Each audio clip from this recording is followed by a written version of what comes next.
नमस्कार, मैं नियाज खान और आप देख रहे हैं न्यूज एक्सप्रेस। 2 फेज का चुनाव हो चुका है और तीसरे चरण के चुनाव के लिए सभी पार्टियों ने अपनी ताकत झोंक दी है। ऐसे में 2 चरणों के बाद कौन हार रहा है और कौन जीत रहा है या कौन आगे है, इसको लेकर चर्चा है और राजनीतिक विश्लेषक कह रहे हैं कि मोदी और एनडीए को गहरा झटका लगा है। देखिए ये रिपोर्ट। नरेंद्र मोदी जो संविधान को खत्म करने जा रहे हैं।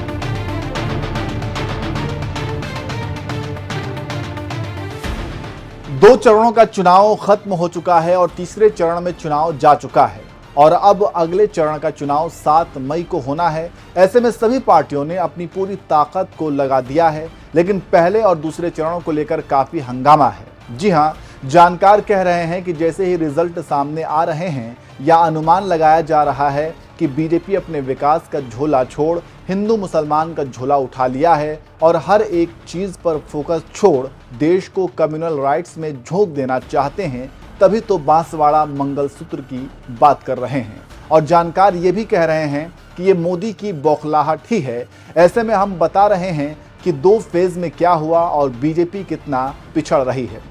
आंकड़ों की माने तो वोट प्रतिशत गिरने से मोदी और बीजेपी की नींद उड़ गई है, क्योंकि पहले फेज में पिछड़ने के बाद दूसरे फेज में बीजेपी की बुरी हार हो रही है। हम इसको मणिपुर से बता रहे हैं। आप जानते हैं कि मोदी की नीतियों की वजह से आज भी मणिपुर जल रहा है और केंद्र सरकार रोकने के बजाय चुप्पी साध रखी है। यहाँ पर चुनावी गणित मजेदार है। दूसरे फेज में मणिपुर का अनुमान बाहरी मणिपुर लोकसभा क्षेत्र कांग्रेस इस सीट पर जीत रही है। इनर मणिपुर पर भी कांग्रेस का कब्जा हो सकता है। तो समझ लिया आपने क्या अनुमान है। अब हम छत्तीसगढ़ की बात करते हैं, जहां पर अभी भी बीजेपी ने सत्ता कांग्रेस से छीनी है। यहां पर दूसरे फेज में जो चुनाव हुए हैं वो लोकसभा के 3 सीटें हैं, महासमुंद, कांकेर, राजनांदगांव। राजनीतिक विश्लेषकों की माने तो 2 सीट पर बीजेपी का कब्जा हो सकता है, लेकिन 1 सीट राजनांदगांव पर कांग्रेस कब्जा कर सकती है। जानकारी देते चलें कि इस सीट पर कांग्रेस के पूर्व मुख्यमंत्री भूपेश बघेल चुनावी मैदान में हैं और बीजेपी की नींद उड़ा रहे हैं। तो आप समझ सकते हैं कि क्या हो रहा है। वहीं जम्मू कश्मीर की 1 सीट पर जो चुनाव है वहां बीजेपी जीत रही है। वहीं त्रिपुरा की बात करें तो दूसरे फेज में त्रिपुरा में 2 लोकसभा सीटों पर चुनाव हुए हैं और इन सीटों पर एक पर कांग्रेस तो दूसरे पर सीपीएम कब्जा कर सकती है। यहां पर याद दिला दें कि 2019 में ये दोनों सीटें बीजेपी के पास थी। अब हम असम की बात करते हैं, जहां पर 5 लोकसभा सीटों पर चुनाव हुए हैं। नौगवा करीमगंज लोकसभा सीट कांग्रेस जीत सकती है। दीफू और सिलचर बीजेपी के कब्जे में रहेगी। उदलगुरी लोकसभा सीट पर भी बीजेपी कब्जा कर सकती है। तो आप समझ सकते हैं कि 5 में से कांग्रेस 2 सीटों पर कब्जा कर रही है। अब बात कर लेते हैं बिहार की, जहां पर 2019 में बीजेपी जेडीयू एक साथ थे तो 40 में से 39 सीटों पर बीजेपी ने कब्जा जमाया था। लेकिन 2024 में माहौल कुछ अलग है और बीजेपी के पसीने छूट रहे हैं। किशनगंज कांग्रेस, भागलपुर कांग्रेस, पूर्णिया निर्दलीय पप्पू यादव, कटिहार कांग्रेस, बांका आरजेडी। तो आप समझ सकते हैं कि कैसे दूसरे फेज में बीजेपी हाँफ रही है। वैसे सर्वे कह रहे हैं कि इस बार बिहार में बीजेपी फंस गई है और इसका कारण है नीतीश कुमार, क्योंकि बिहार की जनता नाराज है और इस बार नीतीश को सबक सिखाने के चक्कर में बीजेपी फंस गई है और हार रही है। अब हम बंगाल की बात करते हैं, जहां पर जो चुनाव हुए हैं उसके मुताबिक एक कांग्रेस और 2 सीटों पर टीएमसी कब्जा जमाते दिख रहे हैं।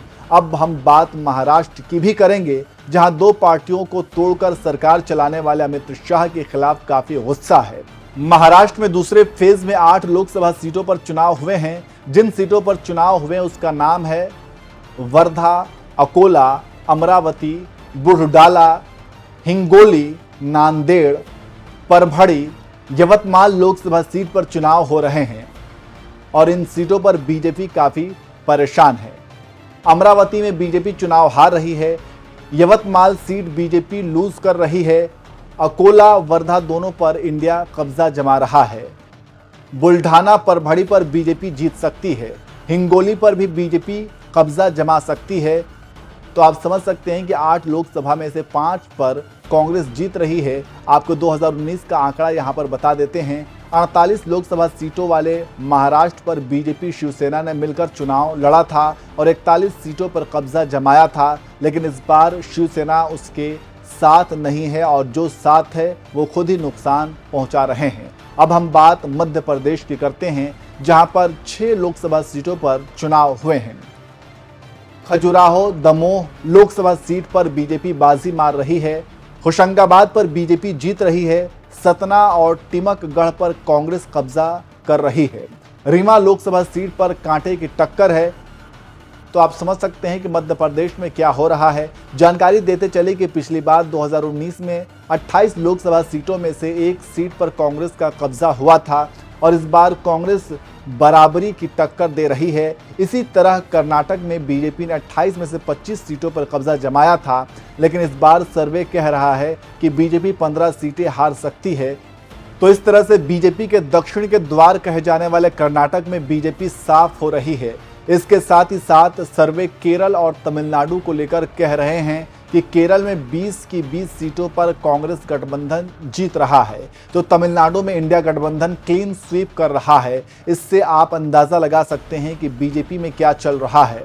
अब बात करेंगे राजस्थान की, जहां पर 2019 में बीजेपी 25 की 25 सीटों पर कब्जा जमाया था, लेकिन इस बार कांग्रेस कड़ी टक्कर दे रही है और ये बात तो बीजेपी के इंटरनल सर्वे में 12-15 सीटें जीत सकती है। अब हम बात कर रहे हैं यूपी में दूसरे चरण में क्या हुआ। अमरोहा कांग्रेस जीत रही है। बुलंदशहर लोकसभा सीट कांग्रेस जीत रही है। अलीगढ़ पर एसपी जीत रही है। मेरठ में समाजवादी पार्टी जीत रही है। तो बीजेपी 4 सीटों पर जीत हासिल करती नजर आ रही है। जिन सीटों पर बीजेपी दूसरे चरण में जीत रही है उन लोकसभा सीटों के नाम: गाजियाबाद लोकसभा सीट बीजेपी जीत सकती है। नोएडा लोकसभा बीजेपी के खाते में जा सकती है। बागपत बीजेपी के खाते में जा सकती है। मथुरा से हेमा मालिनी जीत रही हैं।